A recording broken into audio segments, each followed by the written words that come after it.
So I talked about this a week ago or a few days ago, talking about Brian Harsin and Auburn and what in the world is going on over there. And now it's gotten even sketchier, I guess you could say, on the plains at Auburn. It's very curious to watch this from afar. I covered this like 5 days ago, and this thing continues to grow.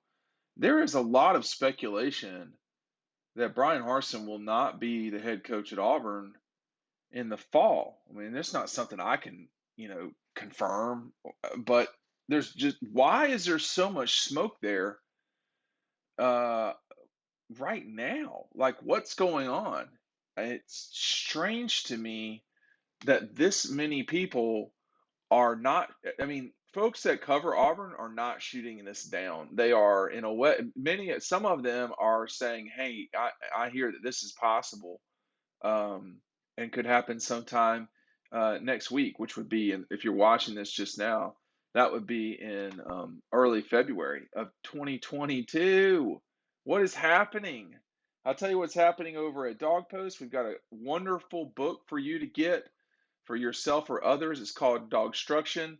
The Auburn game's in there. There's no pictures of Brian Harsin, but you can recap the entire 2021 national championship season with never before seen photos and stories you're just not going to get from anywhere else. Make sure you get it right now.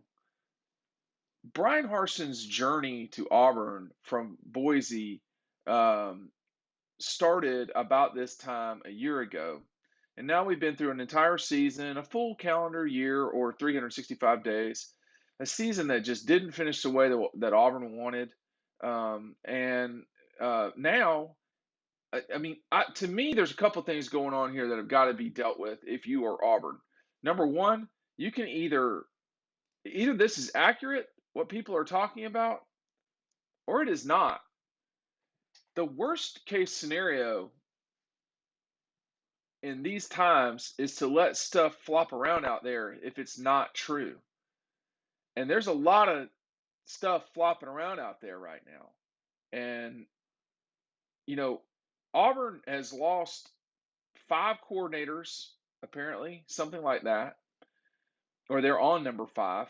We're not even a year into this thing, or 2 years into this thing.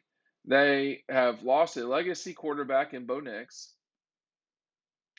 There's plenty of scuttlebutt about Tank Bixby not staying at Auburn, or there was. And now you've got all of this right now. Auburn announced an extension with Bruce Pearl that I can't imagine has been signed yet, but all indications are that Bruce will be there for some time at Auburn. And God bless him, Bruce Pearl's not going to fix the problems at Auburn globally. This has been going on at Auburn. This sort of chaos has been going on at Auburn. I mean, since late Pat Dye. I mean, think about in 1990. A lot of y'all watching this don't know a lot of the stuff I'm about to talk about because you're younger. But Pat Dye got into some mess with the NCAA. That would not happen now. When you think about the Bowden years at uh, at Auburn, that did not end well. And there's a whole lot of that did not end well at Auburn. I mean, when you think about, Jim Donnan got fired at Georgia, but it just, he just got fired. It wasn't any sort of craziness. Mark Richt was let go. Same thing. At Auburn, it seems to be spectacular, the way stuff happens. I mean, Tommy Tuberville was pushed out. Here comes Gene Chizik. That collapsed. I mean, in the grand scheme of things, it's a place that doesn't seem to do great in terms of stability.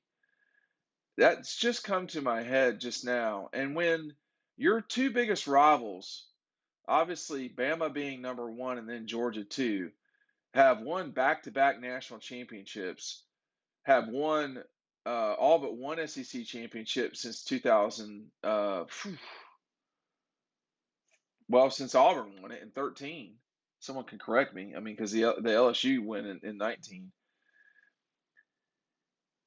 It's a challenging situation at Auburn. I'm not making fun of their global position in this thing, But what is constantly going on wrong over there? Like, what is the leadership at Auburn? Because if you're going to get rid of Brian Harsin for X, you hired him a year ago.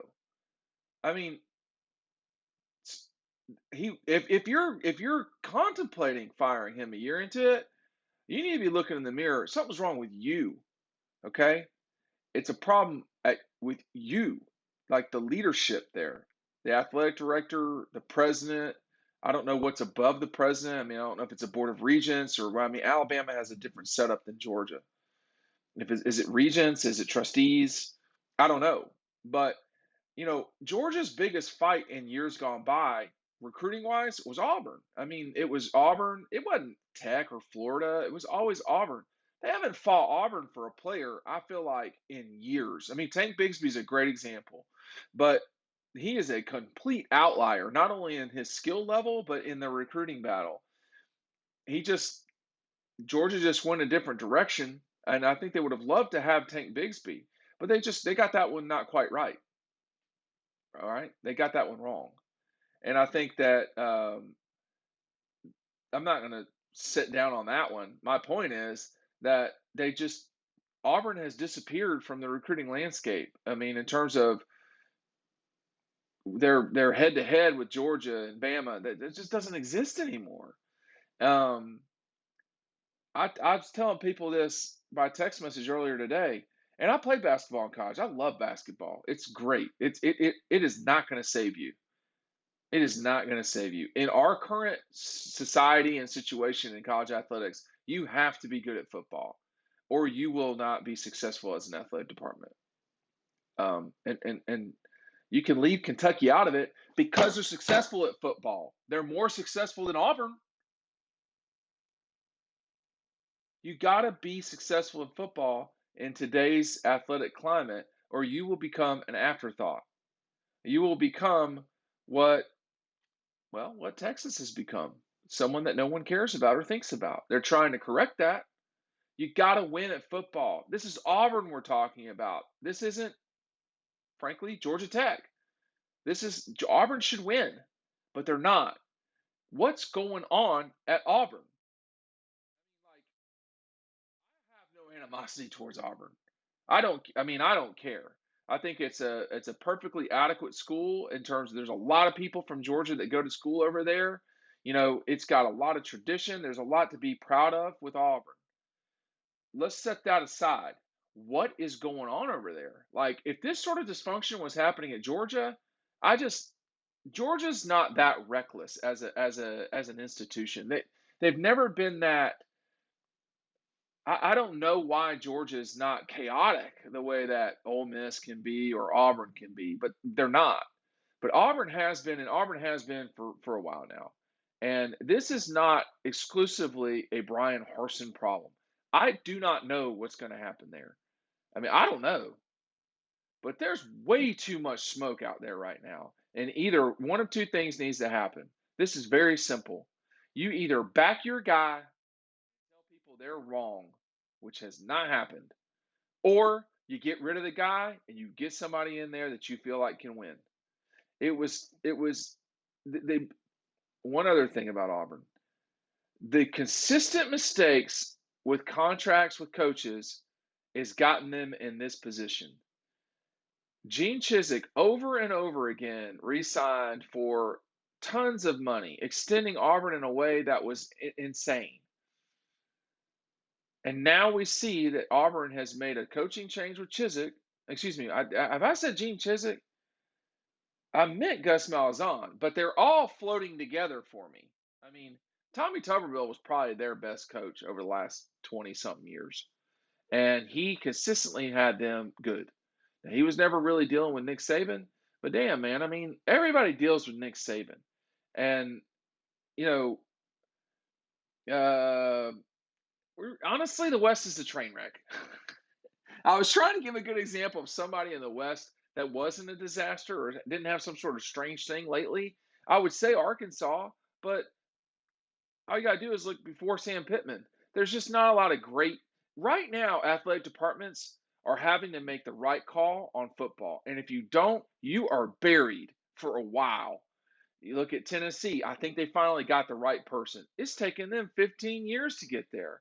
At Auburn, at Florida, I don't know if that's the right call with Billy Napier. I don't know, but they had the right call and they ran him out of there because he didn't perform this season. After 3 visits to New Year's Six Bowls, I think they won all 3 of them. So Dan Mullen won. But maybe Dan Mullen goes to Auburn. That would be a better fit than Brian Harsin. Stability matters. And as much as I know South Carolina well, and they've never had situations like this. Not that I can recall lately. They've never been this reckless with things. But I'm lecturing to the people who are on the board, and I'm lecturing to the athletic director because I've been on the board at places, and it's absolutely ridiculous to let this public relations nightmare flop around out there. Auburn needs to do something soon, and right now is recruiting in 2023 and 2024, and if you don't get it figured out, you will lose those seasons and those recruiting years will be gone. You cannot fix everything through the portal. You just can't. All right, let's talk about it more over on Dog Post. Dean Legge, click and buy Dogstruction today.